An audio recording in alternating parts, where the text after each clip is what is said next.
the Seahawks wind up winning a game and avoid going to 1-3 against the San Francisco 49ers in San Francisco. We were talking a week ago about how this was critical because we didn't think they had a chance against the Rams, which is coming up on Thursday. Early in this game, they were down 7-0. The yardage in this game, before the Seahawks finally figured it out, they had 5 straight 3-and-outs. It was 174 to -8. And all of a sudden, they turned it around. There was a point in the second quarter where the time of possession, I believe, was like San Francisco 15 minutes and change, Seattle 7 minutes and change. I mean, it just looked like an extension of the previous 2 weeks with the Seahawks in the second half. And I was looking at this thing and going, this is not looking good. And then right before the half, long touchdown drive. They go into the locker room with a lot of confidence. They come out. They hadn't scored a point in the third quarter all season long. And then they come out and just catch fire in the second half against the 49ers. Biggest key in this game was what happened on third down. And you know, the 2 biggest stats that Pete Carroll cares about is third downs on both sides of the ball and turnovers on both sides of the ball. Seattle held the 49ers to just 2 third down conversions in 14 attempts. You compare that to 9 of 14 from Minnesota the previous week. That's where the turnaround was. The secondary, which still was ordinary. There were still some hiccups there. They finally got their first interception of the season. Condre Diggs had the interception. And, you know, Sidney Jones winds up starting. He got beat deep by Deebo Samuel at one point, kind of had a bust in coverage, but other than that, played reasonably well. You know, did the secondary show you enough to get excited about this? No, not really, considering who the quarterback was. If you got a young quarterback like, you know, we saw with the 49ers, I mean, they're going to basically go to their first read most of the time and play it safe.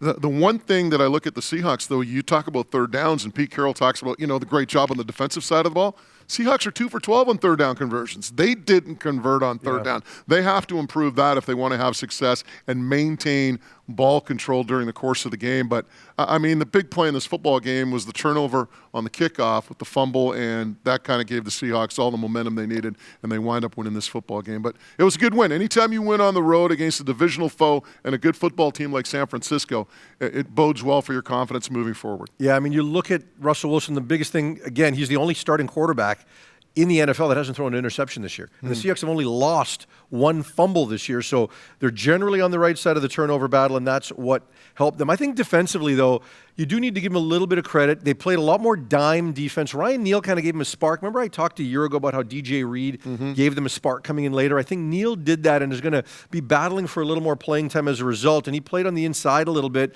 in their dime packages, and they were able to contain George Kittle. There were 11 attempted passes to Kittle. He only finished with 40 yards receiving in this game. I think that was huge because defensively they weren't exceptional, but they were timely, and they were able to take away the most important player on that San Francisco offense. And you know, a lot of times in the past we've seen tight ends burn the Seattle Seahawks. It's been one of their issues is covering the tight end. And Adams looked better in coverage. Yeah, so this time the Seahawks somehow managed a way to neutralize them and, again, come out with a big road win in San Francisco. Adams with the big pass breakup in the end zone as well, because that could have been a real turning point as well, again, against Kittle.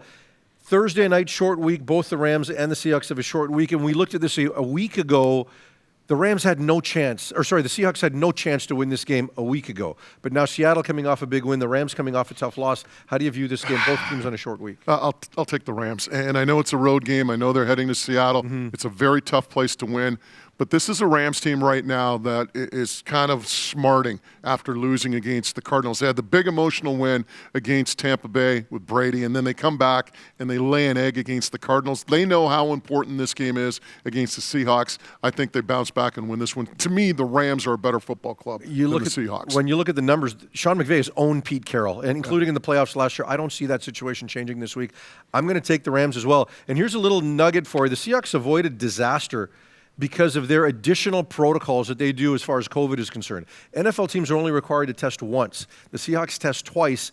That's why Gerald Everett didn't play in the game. So Gerald Everett tested negative on Monday, tested positive on Wednesday. They kept him out of the game, so that prevented what could have been a much more difficult situation. He's since tested negative, so no word on whether or not he'll play this Thursday. He's got to take one more test and pass that so that he can play against his former team. Other injury news, Carlos Dunlap has turf toe. He is doubtful for this week. And then you've also got Brandon Shell, Everett, as we mentioned, Eskridge, Taylor, Barton, and Hart. start are all up in the air as far as And this week is DK Metcalf as well. I know he played, but I mean, I know our good friend Ian from Furness with Q at Up Sports in Seattle. There was a story that he was walking around in a walking boot, that there was maybe a situation where he might not play, but he did play. We'll see what his status is heading into Thursday as well. Yeah, at this point, he's expected to go, but on a short week, you just never know.